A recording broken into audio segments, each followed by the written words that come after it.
नमस्कार। जय भवानी जय भगवती। आज का जो वीडियो हम बनाने वाले हैं वो बनाने वाले हैं पाप कर्म योग। आपकी कुंडली में पाप कर्म योग, जहां पर आप अपने आप को जिंदगी में अकेला पाएंगे। भरसक प्रयत्न करने के बाद भी आपको लाइफ के उस एरिया में आपको सहायता नहीं मिलेगी, या मिलेगी तो बहुत थोड़ी, या आप वो सहायता लेने ही नहीं चाहोगे, क्योंकि वहां पर आपको लगता है कि ये काम मैं कर सकता हूं, ये मेरे लिए है। तो ऐसे योग चार्ट में बहुत कम मिलते हैं, लेकिन जब मिलते हैं तो लाइफ के उस एरिया में इंसान को बड़ी दिक्कत होती है। कैसे योग है ये? आपको इस योग के बारे में शायद ही कोई वीडियो देखने को मिले। तो मैंने इसको काफी चार्ट्स के अंदर अप्लाई किया, लाइव चार्ट्स के अंदर, जो मेरे साथ कंसल्टेशन लेते हैं उनके साथ। तो वहां पर मेरे को ये देखने को चीजें मिली है। आपको कैसे देखना है वो भी इसको बताऊंगा मैं इसमें, कि कौन से एरिया में, लाइफ के कौन से एरिया में आपको प्रॉब्लम होगी, या वहां पर आप अपने आप को अकेला पाएंगे, बावजूद इसके कि आपके पास सब कुछ है, आपके आसपास सब लोग हैं। बावजूद इसके आपने सुना होगा ना, कई लोगों के पास सब कुछ होता है लेकिन वो फिर भी अंदरूनी खुशी नहीं होती, खुश नहीं हो पाते, क्योंकि चार्ट का कॉम्बिनेशन ऐसा है।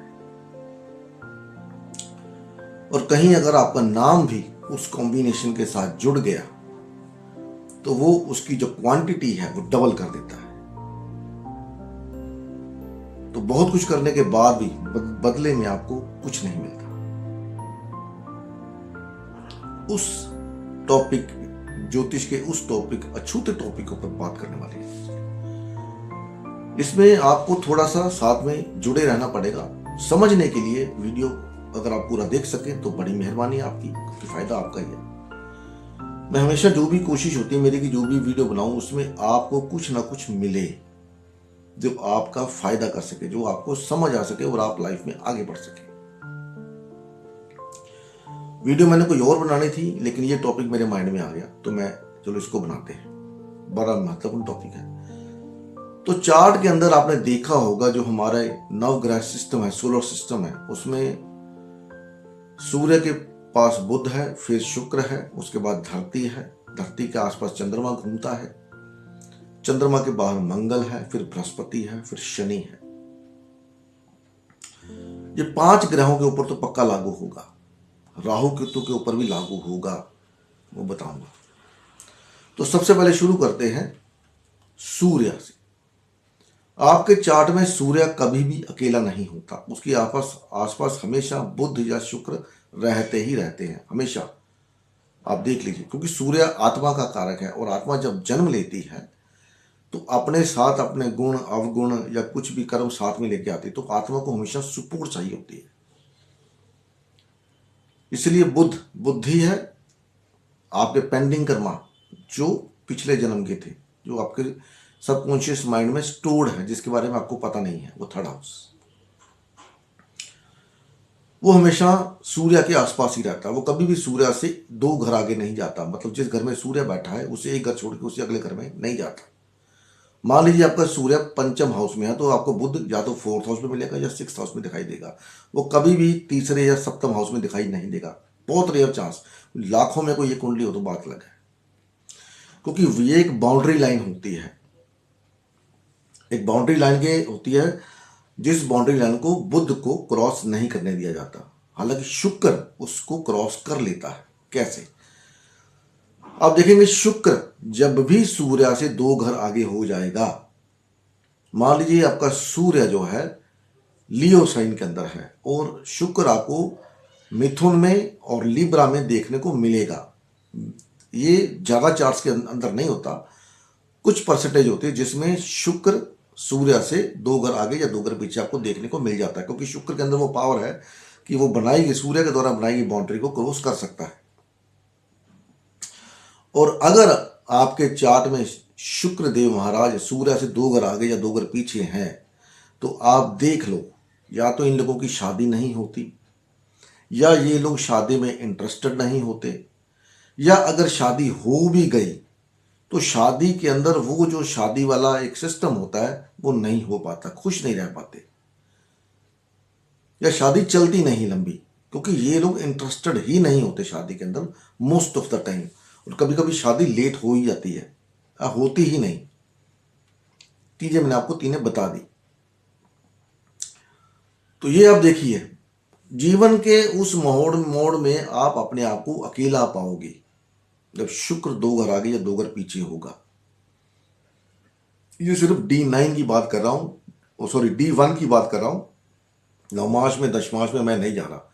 नवमास दशमास के लिए मैंने पिछली वीडियो डाल दी है, अगर नहीं देखी तो जाके देख लीजिए, आपकी आंखें खुल जाएंगी। उसके बाद बात करते हैं हम मंगल देव की, क्योंकि चंद्रमा राहु केतु को बाद में लेंगे।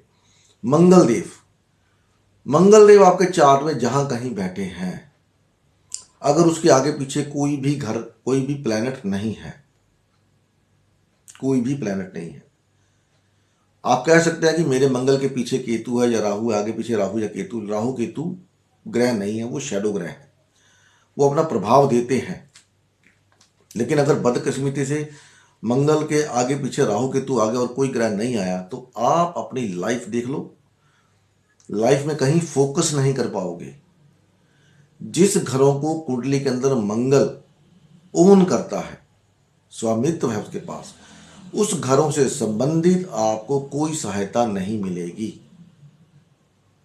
मान लीजिए मंगल आपका 4th लॉर्ड है और 11th लॉर्ड है, ठीक है, तो घर में हो सकता है मदर की हेल्प आपको ना मिले, दोस्तों की हेल्प ना मिले, बड़ा भाई हो उसकी हेल्प ना मिले, या जहां पर जाके मंगल बैठा हुआ है उस घर से संबंधित आपको कोई हेल्प नहीं मिलनी। वहां पर आप अकेले हो,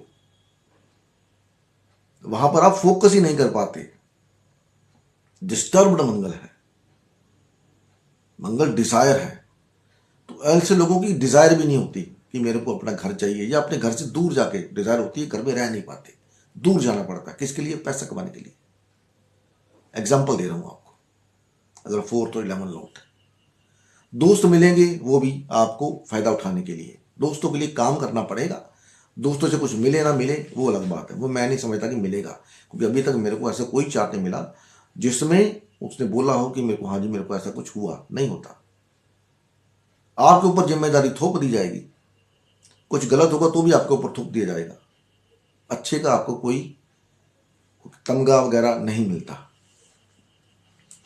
उसके बाद बृहस्पति अगर आपके चार्ट में अकेला है, तो बृहस्पति क्या है? खुशी का कारक है। बृहस्पति के आगे पीछे कोई ग्रह नहीं है। आप कहोगे बृहस्पति को मेरा शुक्र देखता है, सूर्य देखता है। मैंने पहले ही बोला कि देखने से कोई फर्क नहीं पड़ता। आप अपने घर की छत पे खड़े हो, सामने कोई और छत पे खड़ा है, आप उसकी तरफ देख रहे हो, वो आपकी तरफ देख रहा है, तो उसका कोई इफेक्ट नहीं है। आप देख रहे हो, बात खत्म, कोई इफेक्ट नहीं उसका है। तो बताइए मेरे को, इफेक्ट तब है जब वो आपके साथ खड़ा है, आपके पास खड़ा है। आप अपनी छत पे खड़े हो, आपके बगल की छत पे कोई खड़ा है, वो आपकी आगे देखोगे, एक दो बार देखोगे, फिर बातचीत शुरू हो जाती है, तो बातें आगे, फ्रेंडशिप, ये वो सब कुछ। ये जरूरी नहीं कि opposite sex mail male female female भी होता है। फीमेल तो वैसे बड़ी इस मामले में माहिर होती है कि बात करना, कैसे किसी को सहेली बनाना, करना, ये वो। तो मेल्स थोड़ा सा इसमें कर जाते हैं, बाकी मेल्स भी होते हैं, फीमेल ज़्यादा होती है। तो बृहस्पति अगर आपके चार्ट में अकेला खड़ा बैठा हुआ, उसके आगे पीछे कोई ग्रह नहीं है, तो आप सोच, ये अपने दिमाग में बिठा लो कि आपकी खुशी के अंदर कोई भी शामिल नहीं होगा। आपको अपनी खुशी खुद ही मनानी पड़ेगी, खुद ही निभानी पड़ेगी। आप दूसरों की खुशियों में शामिल हो सकते हैं, लेकिन आपकी खुशी कोई चांस नहीं। और जिस घरों को बृहस्पति ओन करता है, मान लीजिए बृहस्पति आपका 4th और 7th हाउस को ओन करता है, तो घर की खुशी चांस कम है, क्योंकि अगर आपका घर अच्छा हो। मदर की खुशी मिले ना मिले, मदर का साथ मिले ना मिले, घर से दूर जाना पड़े या कुछ और ऐसा, 4th घर में बहुत चीज़ें, घर की शांति नहीं मिलेगी। शांति ढूंढने के लिए आपको खुद ही प्रयास करना पड़ेगा, कोई सपोर्ट नहीं करेगा। हो सकता है आपकी वाइफ आपको सपोर्ट ही ना करे, या आपका हस्बैंड आपको सपोर्ट ना करे, अगर अकेला बैठा बृहस्पति। तो उसके आसपास ग्रह होना जरूरी है।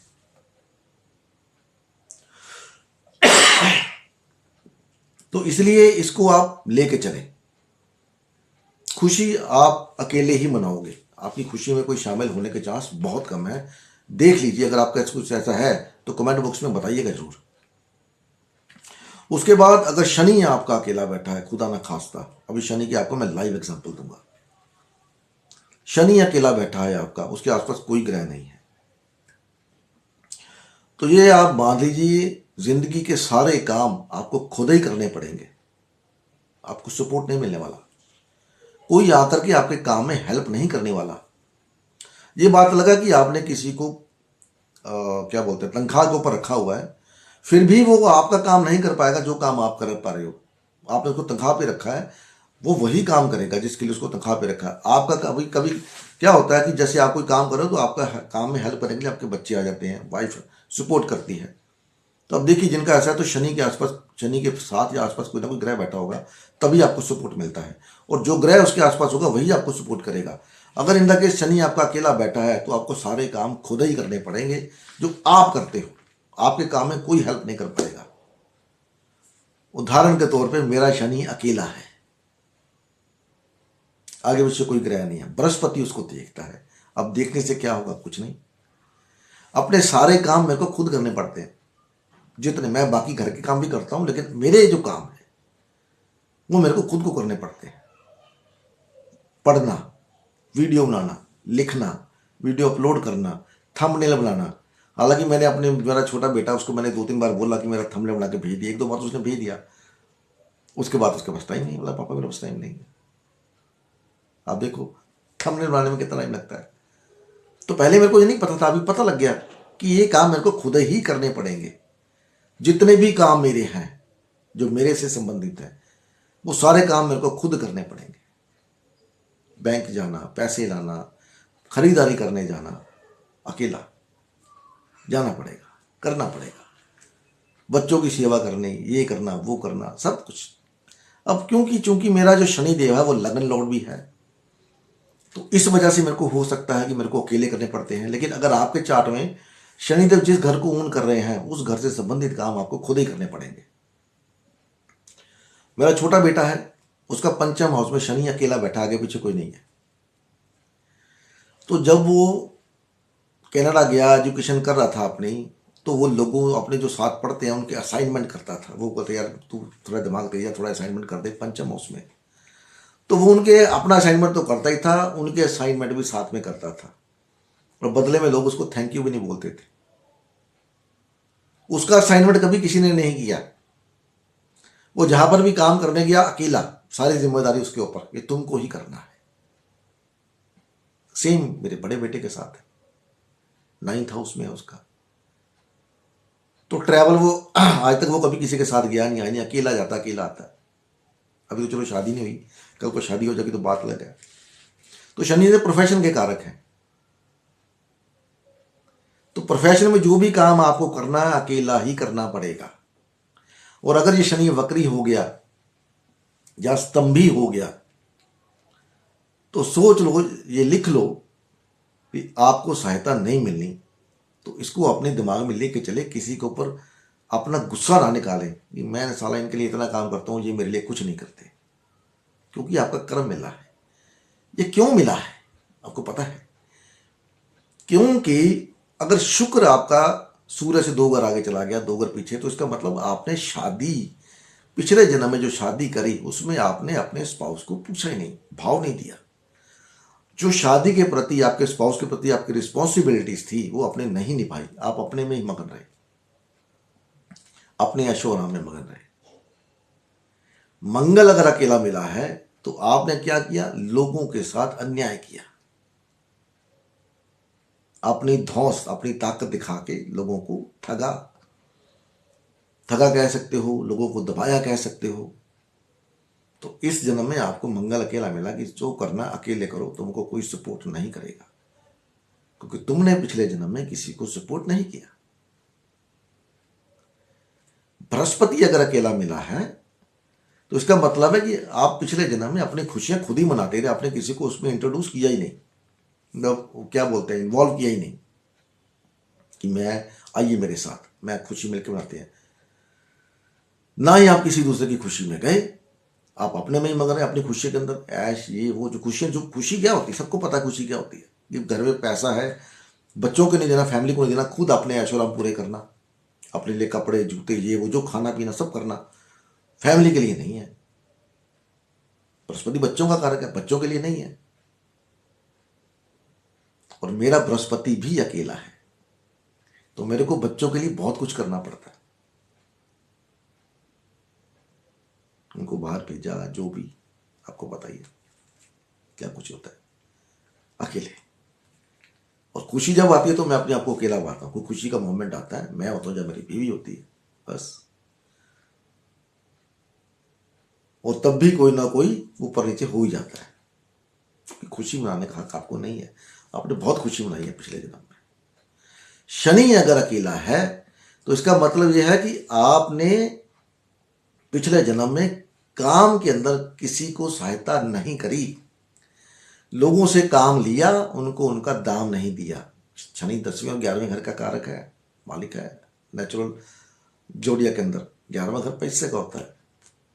आपने काम लिया, पैसा नहीं दिया, या काम मतलब किसी के साथ मिलके काम किया ही नहीं, ये भी हो सकता है। पैसा लेते रहे, काम नहीं किया जिसका पैसा लिया। तो इस जन्म में शनि देव अकेले मिले, बोले भैया आप सारा काम खुद ही करो, तुमको ही करना पड़ेगा, इसीलिए अकेला मिला है। अब बात करते हैं चंद्रमा की। चंद्रमा अकेला हो तो आप हमेशा अपने आप को इमोशनली अकेला ही पाएंगे, बजाय इसके आपके आसपास सारे हैं, सारी खुशी आपके पास है, घर है, बार है, पैसा है, गाड़ी है, बंगला है, बच्चे हैं, बीवी है, माँ है, बाप है, बावजूद इसके आप अपने आप को अकेला पाएंगे कि कोई ना कोई तो है यार, ये लोग मेरी पीठ पीछे मेरी बुराई करते हैं, कुछ ना कुछ तो है जो आपको हमेशा कचोड़ता रहेगा। इमोशनली सेटबैक मिलेंगे आपको, जबकि ऐसा होगा कुछ नहीं, फिर भी आपको लगेगा कि ये मेरे एंटी है, ये मेरी बात नहीं सुनते। मून अकेला हो तो इसे केंद्रम योग कहते हैं, जब मून अकेला होता है तो ये सबके ऊपर लागू होता है। राहु अकेला है तो क्या, राहु आप सबको पता है, राहु अगर अकेला है तो आप बहुत ही केयरलेस हो उस एरिया में जहां पर राहु महाराज बैठे हुए हैं, और जहां पर जाके राहु का डिस्पोजिटर बैठा हुआ है, बिल्कुल केयरलेस, और जिसकी वजह से आपके साथ धोखे होते। केतु अगर अकेला बैठा है तो केतु क्या है, केतु भी वही है, सबको पता है। तो वहां पर आपने अपनी मनमर्जी करी कि मैंने जो बोल दिया सो बोल दिया। जब मैं अपनी क्या वो सलमान खान का डायलॉग है, जब मैं फैसला करता हूं तो मैं अपने आप की भी नहीं सुनता हूं, क्या वो मेरे को भूल गया डायलॉग उसका। तो आपने किसी की नहीं सुनी। अभी केतु महाराज अकेले बैठे, बोलते ठीक है तू अब बोलता रहे, अब तेरी सुनने वाला कोई नहीं है। केतु अगर अकेला बैठा हुआ आपका चार्ट के अंदर, आगे पीछे कोई नहीं है, तो देख लीजिए आपके चार्ट में ऐसा है कि नहीं है। या जहां पर जाके केतु का डिस्पोजिटर बैठा हुआ है, मान लीजिए केतु मरकरी साइन के अंदर है, जेमिनी में है, और बुध अकेला कहीं जाके बैठा हुआ है, तो जहां पर बुध बैठा वहां पर आप अपने आप को, आपकी सुनने वाला कोई नहीं है, आप बोलते रहोगे। या जहां पर केतु बैठा वहां पर आपकी सुनने वाला कोई नहीं, बोलते रहो। तो ये था वीडियो मेरे दोस्तों, मेरे भाइयों, मेरे बहनों, मेरे बुजुर्गों। उम्मीद है वीडियो पसंद आई होगी। पसंद आई तो आप इसको लाइक कर सकते हैं, शेयर कर सकते हैं, मुझे फॉलो कर सकते हैं ऐसी वीडियो देखने के लिए। कमेंट करके बता सकते हैं कि वीडियो कैसी लगी, अच्छी या बुरी, टॉपिक पसंद आया नहीं आया। तो मिलते हैं अगली वीडियो में, तब तक के लिए नमस्कार। जय माँ भगवती, जय माँ भवानी, ओम तत्सत।